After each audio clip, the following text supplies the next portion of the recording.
So let's talk about assertive communication, but not as some kind of personality trait you're just born with. No, we're going to treat it as a skill, a critical skill you can actually learn.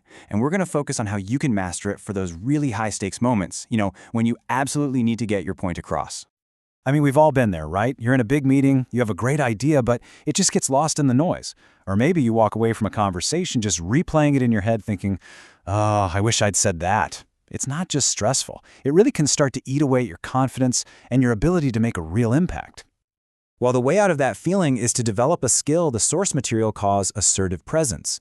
Now think of it like this. It's a powerful alignment where your inner thoughts, what you truly intend to say, and the words that actually come out of your mouth, they're all perfectly in sync, all working together.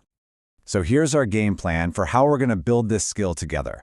First, we'll really define the challenge. Then, I'll introduce you to this fantastic C.R.A.F. framework. We'll break down its 5 tools, show you how to build them into daily habits, see how to use them under pressure, and finally look at the incredible impact this all has on your leadership presence. Okay, let's get one thing straight right away.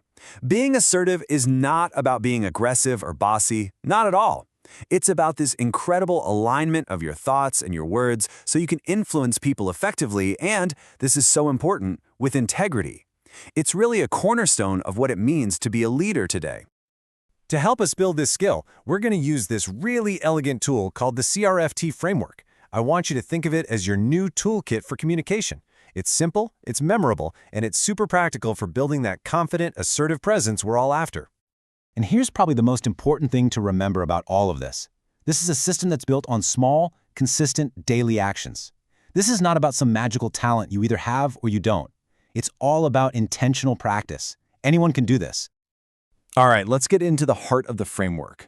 We're going to break down each part of that C.R.A.F.T acronym one by one so you can see exactly how it all works. Okay, so here's the whole system at a glance. It's so neat how it all fits together. You've got C for clarity, making sure you're actually understood, R for respect, which is all about building trust, A for awareness, so you can respond instead of just reacting, F for fortitude, which is that calm courage, and finally, T for tastefulness, delivering your message with grace. See, it's a complete package.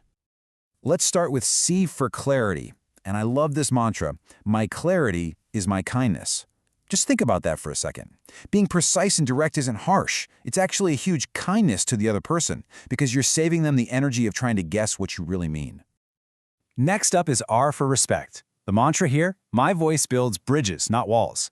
This is about honoring the dignity of everyone in the room, and that includes you. It's how you build that connection and trust that's absolutely vital if you want your message to land and for people to truly listen. Then we have A for awareness. And the goal here is so simple, but it is a total game changer. I respond, I don't react. This is basically your superpower. It's that ability to just feel the energy in the room and inside yourself before you open your mouth. It's that tiny pause that saves you from saying something you regret 5 minutes later.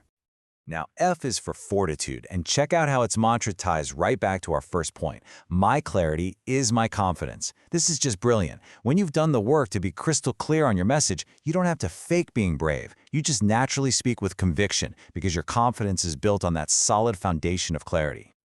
And finally, we get to T for tastefulness. The mantra is, I deliver truth with beauty. This is that final, crucial piece of the puzzle. It's using tact, timing, and grace to make sure that your assertive message is actually received. This is what balances your strength with approachability, making you influential, not intimidating. Okay, so we've got the what, we understand the framework, now let's get into the how. This is where we turn the idea into a real daily practice and build it into a tangible skill. The key here is to just forget about making some huge, dramatic change overnight. The source material really emphasizes that you build this kind of presence through micro habits and mini rituals.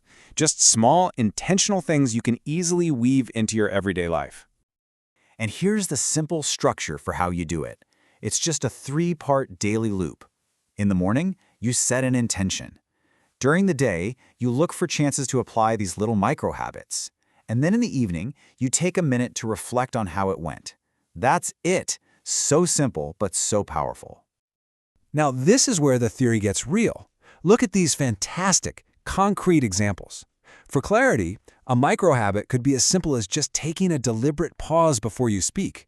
For respect, trying some reflective listening, really hearing someone out before you jump in. The mini rituals are just slightly longer, planned practices. Like for awareness, you could take 3 minutes to center before speech, to ground yourself before a big meeting. You can see how these small, consistent actions are like reps at the gym. They build real communication muscle over time. Okay, this is the real test, isn't it? Putting this all into practice when things get tense. How do you actually use C.R.A.F.T when the pressure is on and emotions are starting to run high? Well, the first step is always awareness. You have to train yourself to spot the early warning signs that a conversation is starting to go south. Listen for a change in someone's tone or volume. Pay attention to loaded questions or when someone keeps interrupting. Seeing these things is like your internal alarm bell going off. It's your cue to consciously switch on your C.R.A.F.T skills. And here's an incredibly powerful tool for that exact moment. Imagine you're in a tense meeting and someone makes a pointed comment. You feel that heat rise in your chest. This is the moment. You use your internal script. You just say to yourself, I notice tension rising. My goal is clarity, not escalation. I will respond with calm presence. Just that simple thought can ground you and completely shift your focus from being defensive to being intentional. So what's the end game here? What's the ultimate result of all this practice? Let's talk about the transformation and the real payoff, developing your own unique, authentic leadership presence. The benefits you get from this practice are so clear. When you start to consistently use the C.R.A.F.T framework, you'll feel a real shift. You'll react less and you'll influence more. Your communication will have more clarity and respect, and you'll build this much deeper emotional awareness of yourself and of others. That right there, that's what real leadership presence feels like. So where do you start? Right now, today. It is this simple. Just pick one micro habit from that list we looked at and try it. Schedule one mini ritual before your next important phone call or meeting, and then tonight, just take 2 minutes to think about how it went. That's it. That's your first step on the path. And we'll end with this powerful idea from the source material because it's a great reminder of why all of this matters. Your words are what shape your influence, for sure, but it's your presence, that calm, clear, respectful presence that truly shapes you as a leader.